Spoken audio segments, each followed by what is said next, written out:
Sana hindi pa itong taon na to na tumakbo or next year sa laban ng mga presidente. Gusto ko sana na maglaan pa siya ng ilang taon. Para sa akin, hindi lang naman ako at hindi naman ako nagmamarunong dito. Dahil ako ay isang taxpayer din ako, isa akong ina, isa rin akong boss na may mga umaasa rin sa akin mga empleyado.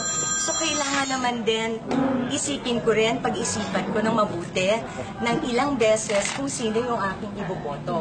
We are cousins, yes, at huwag niyo nang questionin ang pagmamahal ko sa akin. Sinasabi nila na sisters kami, no. I supported my cousin during her 2013 run. Hindi ba halos ako nga ang pumunta sa buong Pilipinas para irepresenta siya.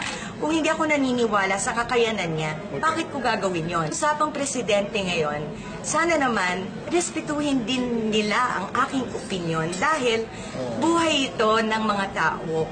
At ako, isa ako doon. Citizen ako sa Pilipinas. Mahal ko ang Pilipinas. Siyempre, unahin ko muna kung ano yung nararapat para sa mga taong bayan, hindi para sa pansariling interes. What exactly your reason? Ang feeling ko, it's just too abrupt.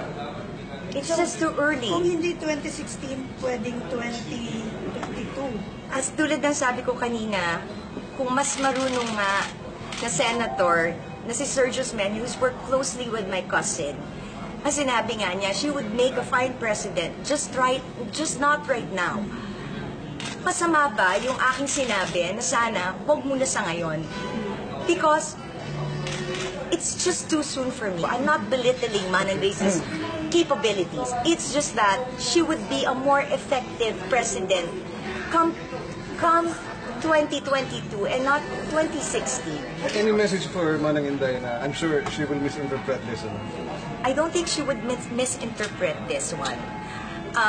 My aunt always respected our views, our opinions. We may have different opinions of each other. But you know what? At the end of the day nga, tulad na sabi ko sa'yo, pamilya pa rin kami. And blood will always be thicker than water. We will always make up for whatever differences. This is politics. This is a different arena than show business. I know na it is more complicated and more dirty. Ito ay aking sariling opinion. Ayoko nang pahabain pa. And we're all entitled to our own opinions.